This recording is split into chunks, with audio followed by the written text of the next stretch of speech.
Cared for my ex-husband's sick mom like she was my own mother, but then my ex cheated and lied to her about me stealing money while draining her savings, resulting in me being disowned. I, 27, am a recently divorced mother of 2. My ex-husband Dylan, 27, and I were married for 5 years until we divorced last year.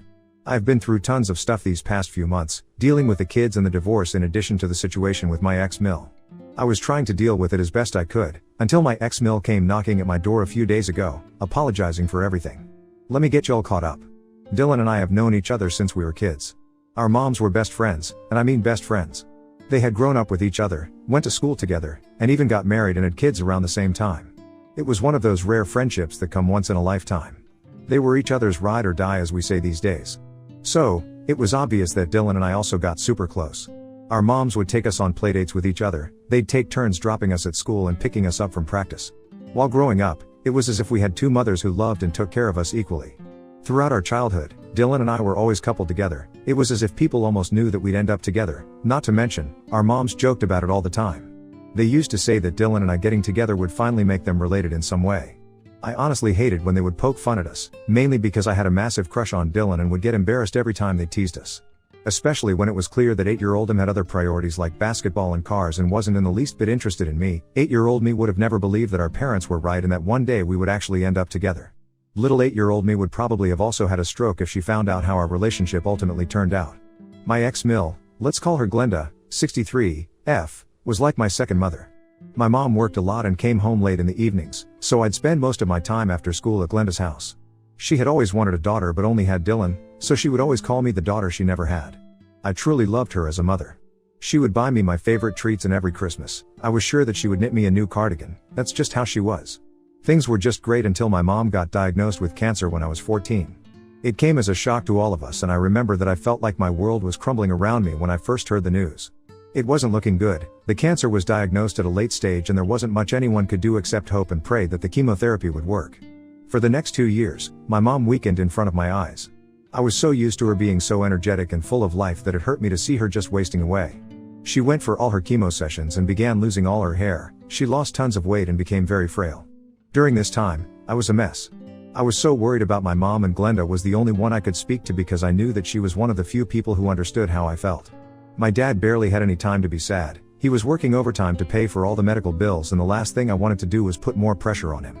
Glenda took care of everything. She became my mother's caretaker and made sure that I didn't have to worry about anything and focus on school. She made all the food, made sure my mom took her meds, and made sure that I was doing as well as I could considering the situation. After battling cancer like a warrior for 2 years, my mother peacefully passed away surrounded by all her loved ones when I was 16. It was one of the worst days of my life. I remember feeling as if I would never be happy again because I had lost my best friend. My dad, Glenda, and I grieved together. Glenda helped me through it.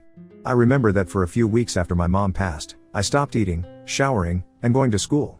Glenda sat me down and told me that my mother would never want to see me like this and that she would curse her from heaven if she did nothing to cheer me up. It was the first time I smiled in months. Over the next couple of years, I started hanging out at Glenda's every day. She always knew how to make me feel better, and she was one of the few people that I trusted and loved. I got even closer to Dylan. He was in his bad boy phase and was hanging around with the wrong sort of people, but somehow, this made him even more attractive to me. I blame the teenage hormones. He also began taking an interest in me, and I was very flattered. We started hanging out and it became clear that we had started developing feelings for each other, but even back then, it was as if I loved him more than he loved me. We'd be together all the time in private, but in public, he'd act pretty indifferent to me. I didn't mind too much because he kept telling me how much he loved me and how he was planning on marrying me when we got older.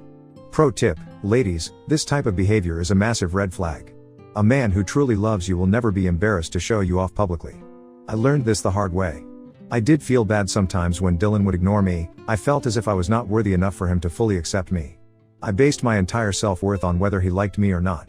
Again, this is a very harmful mindset to have.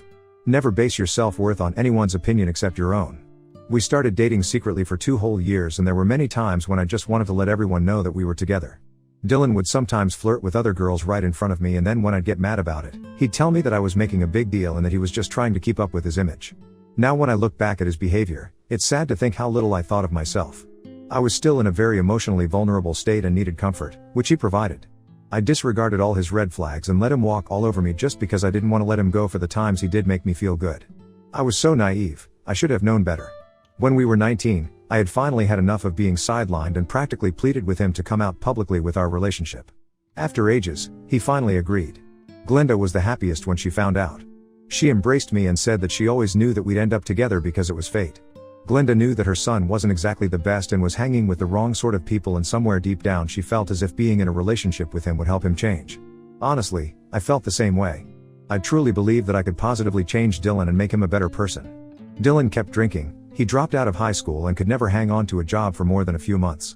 He spent most of his time hanging out with his gang friends.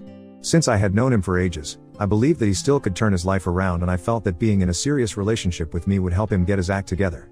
Needless to say, I was very wrong.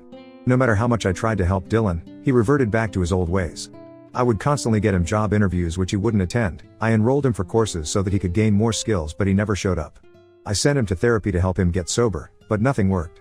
Meanwhile, I was in college and working double shifts to earn money to support the both of us. Glenda was constantly stressed because of Dylan and his antics. She worried herself sick about our future and at one point was actually scared that he was going to do something to himself. Another year passed and Dylan went from bad to worse. I was beginning to think of ending things when our entire lives changed. Glenda suffered from a heart attack. I got a call in the middle of the night and we rushed to the hospital. By God's grace, she was stable and had to be admitted for a few days. They ran a few more tests and found out that she was suffering from coronary heart disease and had very high blood pressure. In addition, she also suffered from arrhythmias, heart rhythm disorder, which if left uncontrolled could be fatal. The doctors said that she was lucky to even be alive. I thanked the Lord that she was okay, but I was still shocked that she was so unwell this whole time. The doctor put her on a strict diet. She had to do a certain amount of physical exercise daily as well as take a ton of medications. The main thing the doctor told us was that her heart was extremely fragile and she shouldn't be under any kind of stress because that could trigger another arrhythmia, and this time she wouldn't be as lucky. I was just grateful that she was alive.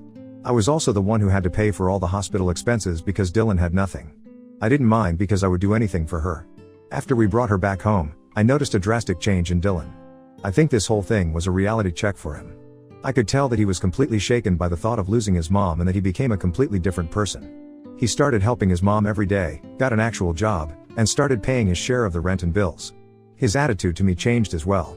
For the first time, he was actually appreciating me, taking me out on dates and showering me with love. This had been a harrowing experience for all of us, but the fact that Dylan had changed for the better was the best thing that came out of it. In the months that followed, Dylan and I took good care of Glenda. We made sure that she followed her routine and took her for checkups to make sure everything was fine. I was so happy to see how involved Dylan was. I was even more attracted to him now. When we were 21, Dylan proposed. I said yes. And a year later, we were married. Glenda was thrilled. I still remember the speech she gave at the wedding. She said that she had always thought of me as a daughter, and now that I was married to Dylan, it was official and she couldn't be happier. She said the only thing she wished for was for my mom to see this because she would have been happier than ever. I graduated that same year and managed to secure a pretty well-paying job at a firm. It was quite a distance from the apartment that I shared with Dylan, which was closer to Glenda. However, the commute was getting too tedious for me, and even though I didn't want to go too far from her, we decided that it was best if we got an apartment closer to my work. Glenda was all for it, so we moved the following year. I was still uneasy being far away from Glenda, so I decided to keep a caretaker with her at all times. It was expensive, but it gave me peace of mind. Our first year of marriage was bliss. I loved this new and improved version of Dylan. He helped out with all the bills even though he was earning significantly less than me. He did chores and was a great help. The fact that he was more romantic than ever was the cherry on top. Within the year, we were pregnant. This was a little unexpected because it was still so early in our marriage, but I felt secure enough to bring a baby into this world. Glenda was thrilled about becoming a grandma. I gave birth to my first daughter Mary and we started settling into parenthood. Now, being a parent is no easy task. It's a lifelong commitment and the start is definitely rough. I immediately bonded with my daughter and I didn't mind the sleepless nights and the stinky diapers. I enjoyed every aspect of it. Dylan on the other hand did not adapt that well. After the birth of her daughter, he barely helped take care of her. I was the one who did everything. When I confronted him about this, he said that he was scared of holding her and that this was not what he signed up for. He said that he had no idea that babies were this much work. I was startled. He was being so immature and I was already dealing with so much as it is. His uninvolvement when it came to looking after Mary led to huge fights. At one point, I decided that there was no point in arguing and took care of her all by myself. To make matters worse, Dylan got fired from his job. Instead of finding a new one, he went back to his old ways and started hanging out at home. This time around, he stopped doing the chores and completely ignored Mary. I had to go back to work early from my maternity leave because we needed the money desperately. Dylan didn't want to look after Mary, so I had to hire a babysitter despite him being at home. This was an added expense that we could not afford, but there was no other option. I contemplated asking Glenda to help take care of the baby, but she was already weak and I didn't want to put her under more stress. Dylan started drinking again. He'd come back home absolutely sloshed and incoherent. Once again, I tried sending him to AA meetings, therapy, everything, but nothing seemed to work. He wasn't getting a job and my patience was running thin. The biggest blow came when I found out that I was pregnant again. We didn't plan this and there was no way we could afford another baby. I was the only one who was working and we were barely scraping by. Mind you, I was paying for the babysitter, Glenda's caretaker, and Dylan's therapy in addition to the bills and rent.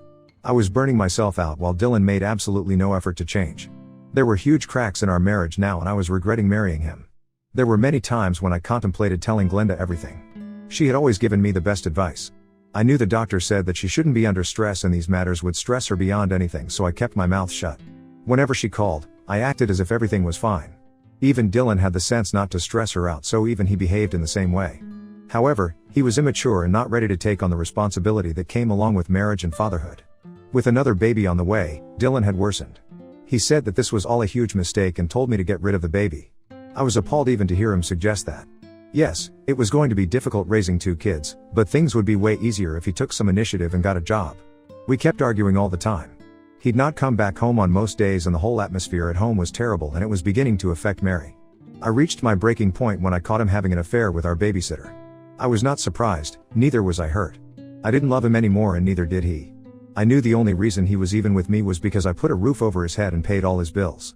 He needed me, I didn't need him. In fact, my life would be easier without him mooching off of me. He didn't seem in the least bit guilty that he was cheating on me. Honestly, he was a pathetic excuse of a man and I wish that I had left him ages ago. He was disgusting in all aspects. I decided to separate from him. He protested saying that he needed me when all he needed was my money, but this time, I'd had enough. I had no more feelings for him, all he was to me was my life's biggest regret. After a while, he gave up the act and told me that the only reason he married me was because I was a safe option that his mother approved of. He married me so that his mom would get off his back once and for all. I suppose he was trying to hurt me, but honestly, I didn't care. I was so fed up with him that I was relieved when he left with the babysitter. After giving birth to my younger daughter, we began the divorce proceedings. Dylan didn't want custody of the 2 kids, which was good because he wasn't capable of looking after them either way. He got a rude surprise when he came to know that he would still have to pay child support for both of them. Honestly, I could manage just fine without him, but I would be a fool to say no to extra money. The divorce was finalized and we began living separately. In other news, Glenda had no idea. Her condition was getting worse despite all the precautions we took, and she had just recently had an angioplasty and was recovering. Dylan and I decided to not tell her about the divorce until we were sure she could handle it. Away from Dylan, my life was much easier. I was able to get a babysitter for both kids, and after my maternity leave, I went straight to work to earn more cash. I began to realize that Dylan was just added weight that was just dragging me down. Without him, I was able to save not only my money but my mental sanity as well.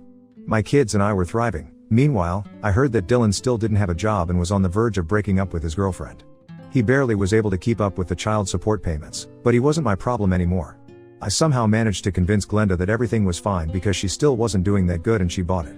A few months later, I got a call from the bank saying that there had been an increase in the frequency of withdrawals from Glenda's account. I usually added a certain amount of money to her account every month and she barely made any withdrawals, let alone multiple times a week for months. She had her entire life savings in there and I knew that she would have told me if there was an unexpected expense. I visited the bank and they told me that the money had been withdrawn and deposited to none other than Dylan's account. I was furious. This pathetic man was stealing from his own mother. Glenda had no idea that her money was being debited. I requested the bank to block Glenda's account and prevent any more withdrawals unless she herself did it, and stormed straight to his house. When I confronted him, he said that I should mind my own business because it was his mother's money and he could do whatever he wanted with it. I told him that I was the one who was depositing money into her account and he had no right to use her money, especially without her knowledge. He began getting aggressive and calling me all sorts of names. I told him that I blocked the account and there was no way he would be able to access it anymore. I told him to get a job and spend his own money on his GF instead of mooching off his sick mother. Barely a week later, I got the worst phone call of my life. It was from Glenda. I had never heard her sound so sad before. Let me sum it up quickly. Dylan was furious at me for blocking him from his Glenda's account. He went against his promise of not involving her in our matters and played the victim card. He met Glenda and filled her head with all sorts of lies. He told her that I forced him to have kids and used up all his savings. He also that I was the one who constantly cheated on him and abused him. When he couldn't take it anymore and suggested separating, I threatened him by saying that I would give Glenda a heart attack by making up all sorts of lies about him and finishing her once and for all. Out of fear for his mother's life, Dylan decided to continue staying in this loveless marriage. I couldn't believe that he had stopped to this level. He reversed the cards and victimized himself. On top of that, he told Glenda that I was the one who had been stealing out of her account every month and even called the bank to confirm the withdrawals. Oh, also, I had stolen away his kids even after he begged me to share custody with him. Yeah, he is the ultimate scumbag. He went and told Glenda all these lies and she believed him. She called me up to say that she had no idea that I was such a vile human and that she was ashamed that she ever thought of me as a daughter. What hurt the most was when she said that my mother would have been so disappointed in me if she were alive. She also said that I was such a pathetic wife. There was no wonder why Dylan decided to have an affair and leave me. She said that she supported it and I deserved it. Lastly, she said that she didn't want to see my face ever again and hung up. I wanted to tell Glenda the truth so badly, but I knew that she wouldn't be able to take it. This whole mess was already a huge shock to her and she was very weak. I knew if she got any more stress, she literally could die. I kept quiet. I didn't say a word. It didn't matter if she thought I was a villain. If me being a bad person kept her alive, then so be it. I loved Glenda too much to have her death on my hands, so I shut my mouth and accepted everything she said. I would protect her no matter what. Dylan and I had a massive argument regarding this and ultimately, I chose my peace. I figured that there was no point arguing with an idiot like him because it just led to more problems. Although it hurt to not speak to Glenda anymore, I began to move on with my life and focus on my work and kids. Around 9 months passed and I had no contact with Glenda until last week. I got a call from the hospital saying that Glenda had suffered a stroke and wanted to speak with me urgently. I rushed to the hospital. Glenda looked very weak. The doctor said that this stroke could have been fatal, but luckily, her caretaker brought her in early. Glenda looked at me with tears in her eyes and at that moment, I knew that she knew the truth. She apologized to me and it was difficult for her to even talk with all the tubes. She said that she was sorry for ever trusting Dylan over me. Apparently, in these past few months, Dylan had taken and used up all of Glenda's savings. She didn't even have enough money to pay for her hospital stay. When she found out that her money was being withdrawn, she cornered Dylan and demanded an explanation. He denied all the claims and blamed me, but she didn't believe him. Finally, he admitted to everything. He told her that he had lied about me and had used up all her money. Glenda said that after hearing everything, she felt extremely uneasy and wanted to rush to meet me, but she fainted and was brought to the hospital. The minute she regained consciousness, she called me to apologize. I couldn't believe what a loser Dylan was. I told Glenda that she didn't need to apologize. The only reason I hid the truth from her was so that I could protect her. She said she wasn't worthy of my kindness and that she should have realized that Dylan was the problem in our marriage all along. I promised her that she didn't need to worry about anything and that I'd stick by her no matter what. She is currently still in the ICU. She is doing better, but we don't know what the future holds. Dylan is too ashamed to even show his face. I visit her every day and am barely able to pay the bills. Am I being stupid by doing this? Should I just take her home and let her spend her last days in peace? Also, how do I tackle Dylan? I am so stressed and just need a break. Update 1. Hi. Wow, so many of you are calling me all sorts of names on here. Yes, I was stupid for not leaving Dylan earlier. Don't you think I know that? Y'all are being so unnecessarily rude over the wrong things. Dylan literally caused his mother to have a stroke and y'all are just brushing over that and blaming me for random things. Please stop. I have way too much on my plate already. I have also got a bunch of supportive comments. Thank you so much, you have no idea what it means to me. Moving on to the update, it's been almost a month since my last post. Glenda is still hanging on, but it looks like her heart is about to give out. Her blood pressure is still high and she is being constantly monitored. Dylan finally came to his senses and apologized for everything. Not that it would make much of a difference, he's already ruined all our lives. I can't bear to even look at him. I made it very clear to him that if he didn't give back all the money that he had taken from Glenda's account, I would contact the police and then he would be in even more trouble. Dylan already has a bunch of felonies, so I know that the last thing he wants is having the police involved. He promised to help pay the medical bills and so far, has been contributing to everything, which is the least he can do. Glenda refuses to see him. She says that even the thought of him gives her hypertension. Glenda is going through so much but is still putting on a brave front.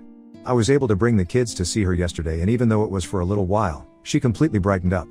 The doctors are trying their best, but it doesn't loom promising. We're still hoping and praying and I would appreciate it if you could too. Update 2. Hello everyone. Thank you so much for all your well wishes and prayers. Glenda is improving quite a bit and is finally out of the ICU, which is great for all of us. The doctors say that she is stable enough to leave the hospital. All our prayers have worked. She is getting discharged next week. She is still very high risk and doesn't have much time, but she is getting stronger and wants to leave the hospital more than ever. She says that when her time comes, she wants to be at home with her grandkids and not connected to tubes and machines. Surprisingly, Dylan has managed to give back all the money that he had taken. I don't know how long this act is going to last this time, because the same thing happened to him last time as well and we all know how that turned out. Anyway, Glenda and him are still not on speaking terms. I don't think she is ever going to forgive him. I finally feel like Dylan feels guilty for what he has done, but honestly, I am done giving him the benefit of the doubt. He is just facing the consequences of his own actions. Anyway, I'll keep y'all updated. Update 3, hey guys. Sorry, it's been ages since my last update. I've been seeing so many comments asking how Glenda is doing and wondering if everything is okay since I haven't been active on here. Glenda is fine, no, she isn't dead. I saw so many comments saying that she passed away, but no, she is still very much alive. I have also seen many comments asking me to start a GoFundMe for donations for her treatment. While I do support the sentiment, I will not be taking any donations for Glenda. Thankfully I have enough to manage all her bills. Either way, thank you for being so kind and supportive. Like I said, Glenda is doing fine. She got discharged a couple of months ago and is now living with me and the kids at our apartment. I have hired a full-time nurse to monitor her when I'm not home. The nurse also helps out with the kids, which is fantastic. Glenda has been improving day by day. I don't know what it is, maybe it's the fact that she is with her grandkids. Whatever it is, I am so happy that she's okay. She is even walking around and playing with the girls. It brings tears to my eyes whenever I see them together and I just want to freeze the moment forever. Honestly, it's a miracle that we even have her right now. The doctors told us that there was a slim chance that she was even going to be discharged, but here she is, still thriving. We have been inseparable since her discharge and it's as if she's making up for lost time. I'm so happy to have her. Last week, she told me that she should have known that I was protecting her this whole time because that would have been exactly what my mom would have done too. I nearly bawled. As for Dylan, he visits occasionally, but none of us care. He is trying to get to know the girls, but the minute he starts acting funky, he is not going to be in touch with them again. I can't let them go through the trauma that I have been through. Dylan and I are not on good terms, but if he's planning on stepping up to be a good dad, I am no one to stop him. As of now, everything seems to be fine and we're taking each day in stride. I would appreciate it if you continued to keep Glenda in your prayers.